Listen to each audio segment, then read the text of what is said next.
சமையலறை சேனலை சப்ஸ்கிரைப் பண்ணாதவங்க இப்போவே சப்ஸ்கிரைப் பண்ணிவிடுங்க. அப்படியே உடனே அப்டேட்ஸுக்கு பக்கத்தில் உள்ள பெல் ஐக்கானை ப்ரெஸ் பண்ணுங்கள்.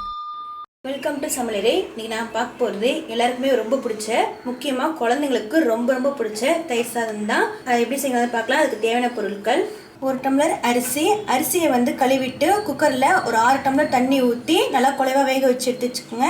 1 கப் கெட்டியான தயிர், தாளிக்கிறதுக்கு கடுகு, இஞ்சி, பச்சை மிளகாய் சின்ன கட் பண்ணி வச்சுருக்கிறேன், அப்புறம் கருவேப்பிலை, அப்புறம் மேலே தூவுறதுக்கு கொஞ்சமாக திராட்சை, மாதுளம்பழம், 1 கேரட் எடுத்து வச்சுருக்கிறேன். வாங்க நம்ம செய்ய ஆரம்பிச்சிடலாம். சாதத்தை வேக வச்சாச்சு, கேஸும் போயிடுச்சு. இப்போ நம்ம திறந்து பார்க்கலாம்.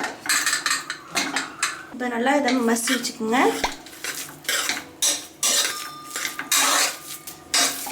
அவ்வளோதான், இது மசிச்சு வச்சு இப்போ நம்ம இதில் தாளித்து கொட்டிடலாம். அடுப்பில் பேன் வச்சுட்டு பேன் ஹீட் ஆனதும் இதில் கொஞ்சமாக எண்ணெய் விட்டுக்குங்க.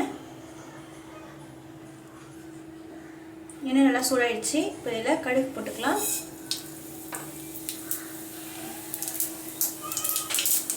அடுத்தது கருவேப்பிலை,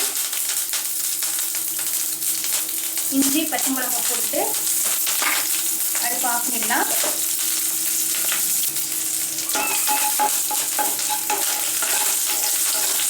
லாஸ்ட்டாக இதை அடுப்பை ஆஃப் பண்ணிவிட்டு லைட்டாக பெருங்காயத்தூள் சேர்த்துக்குங்க. நல்லா டேஸ்ட்டு கொடுக்கும். அதுக்காக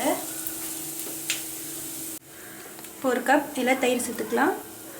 கெட்டி தயிர் போட்டதால கொஞ்சமாக நான் தண்ணி விட்டுக்கிறேன். போட்டு ஃபஸ்ட்டு இதை மிக்ஸ் பண்ணிடுங்க.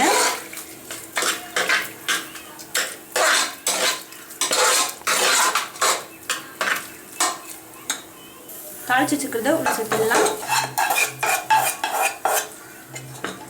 கடைசியில் தேவையான உப்பு போட்டு எல்லாத்தையும் ஒரு தடவை நல்லா மிக்ஸ் பண்ணி விட்டுருங்க. மறுபடியும் இதில் கொஞ்சம் தண்ணி விட்டுக்குங்க. கொஞ்சம் கெட்டியாக இருக்கிற மாதிரி இருக்குது, அதனால். அவ்வளோதான். இப்போ இதில் கடைசியாக எடுத்து வச்சுருக்கிற திராட்சை, மாதுளம்பழத்தை உள்ளே சேர்த்துக்கிட்டு கொஞ்சமாக கேரட் திருவி போட்டுக்குங்க.